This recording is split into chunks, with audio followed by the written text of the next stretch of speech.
Préparez-vous à des hausses de loyer importantes au Québec en 2025. On vous explique. Bonjour mon frère, ma soeur, j'espère que vous allez bien. Aujourd'hui, on va parler malheureusement du fait que le prix des loyers risque d'augmenter encore plus en 2025. Donc, si tu voyais déjà qu'en 2024, ça coûtait cher, ben, j'ai la mauvaise nouvelle de te dire que ça risque de ne pas se résoudre parce que selon cet article, de 24 heures, à ce qui paraît, il y aura une hausse de loyer en 2025. Bien avant de parler de cet article, je tiens à vous te dire que si nous on fait des rencontres virtuelles, fait que si ça t'intéresse d'écouter ce qui se passe au Québec et au Canada par tous nos frères et sœurs qui viennent à nos rencontres virtuelles pour que tu puisses avoir ton expérience pour une bonne intégration au Québec et au Canada, des façons de vivre, des façons de procéder et tout ça, ben rejoins-nous sur le lien qui est en bas pour t'enregistrer. Si tu m'écoutes sur YouTube, sur Facebook, tu t'enregistres sur le lien qui est en haut. Et ça va me faire plaisir de te rencontrer durant cette rencontre virtuelle qu'on fait aux 2 semaines chaque samedi, ok?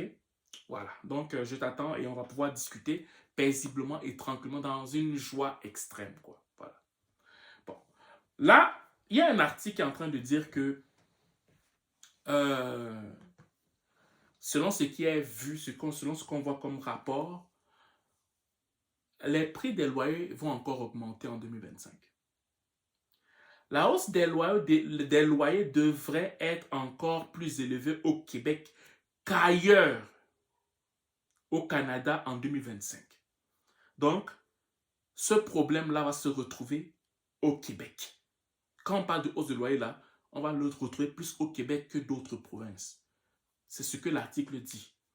Prévoit des économistes de Desjardins. Ces derniers montrent du doigt le calcul de l'augmentation de loyer du tribunal administratif du logement. Voilà. Au Québec, le tribunal administratif du logement établit chaque année les taux moyens d'augmentation des loyers. En 2024, la hausse moyenne recommandée était de 4%, soit plus du double de l'année précédente, à savoir 2023.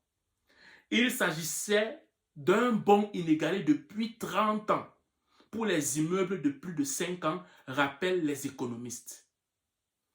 La hausse proposée par le tribunal spécialisé pourrait être encore plus importante en 2025. Les recommandations du TAL pour 2025 n'ont pas encore été publiées, mais une partie de son calcul se base sur la composante loyer de l'indice des prix à la consommation, dont la hausse annuelle était de 9% en septembre 2024, précise-t-il.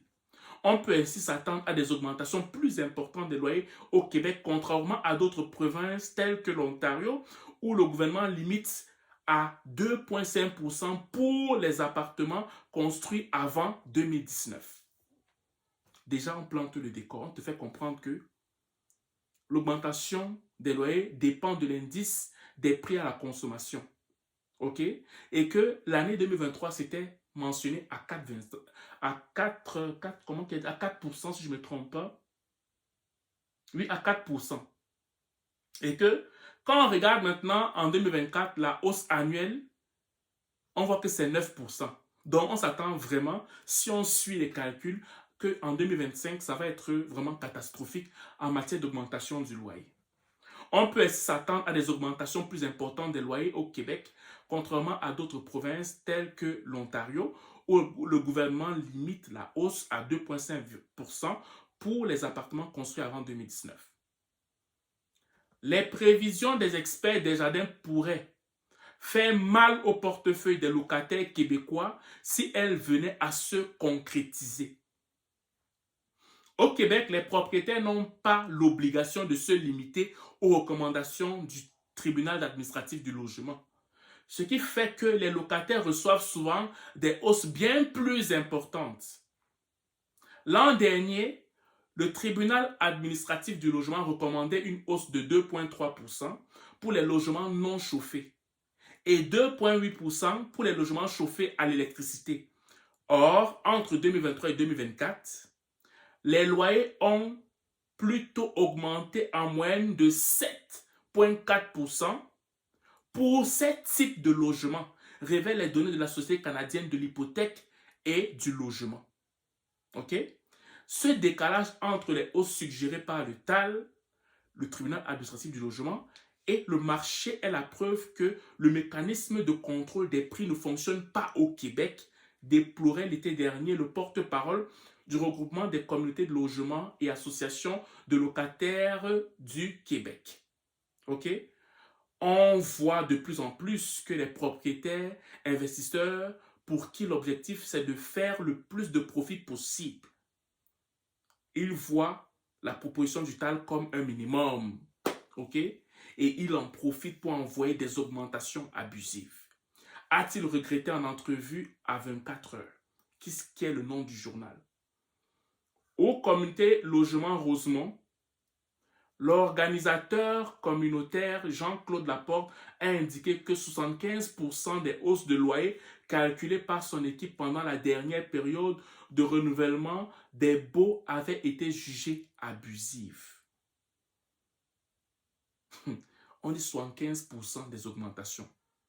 Dans la ville de Rosemont, 75% étaient jugés abusifs. Le saviez-vous? Les hausses de loyer suggérées par le tribunal administratif de logement servent de guide pour les propriétaires. Dans les faits, il n'y a pas de taux minimum. Donc, juste pour dire quoi? Juste pour dire que, bon, c'est dommage de le dire, mais quand on regarde ce que le monsieur dit, c'est pas officiel.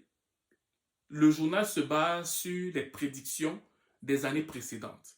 Et selon ce qu'il est en train d'expliquer, c'est que si on se base sur ce qui avait été fait auparavant, qui dépassait largement ce que les experts de Desjardins avaient prévu, en 2025, ça risque encore d'être pire. Et ça se passe majoritairement au Québec. Donc, si toi, tu es au Québec, tu es un jeune étudiant, vous êtes une petite famille ou bien tu es un nouvel immigrant, malheureusement, il va falloir que tu y réfléchisses bien où est-ce que tu vas vivre. Pourquoi? Parce que si tu te dis juste que tu vas vivre à telle place ou telle place ou telle place, alors qu'on prévoit même qu'il y aura l'augmentation des prix de loyer, ben, pense-y bien à 2 fois où est-ce que tu veux vivre. Parce qu'il y a des coins où ça coûte moins cher par rapport à d'autres et tu dois mettre ça dans la balance pour choisir vraiment le secteur en te disant que les loyers vont augmenter en fait. Voilà. Donc, c'est ce que je voulais te transmettre comme message. Ne te décourage pas, mais essaie de trouver juste un plan B. Hein. Je te lis juste ce qui se dit ou ce qui se passe pour que tu puisses savoir comment te placer afin de trouver une solution là-dessus, en fait. Voilà. Sur ce, je te souhaite de passer une excellente journée ou une excellente soirée, dépendant du lieu où tu m'écoutes. Ciao.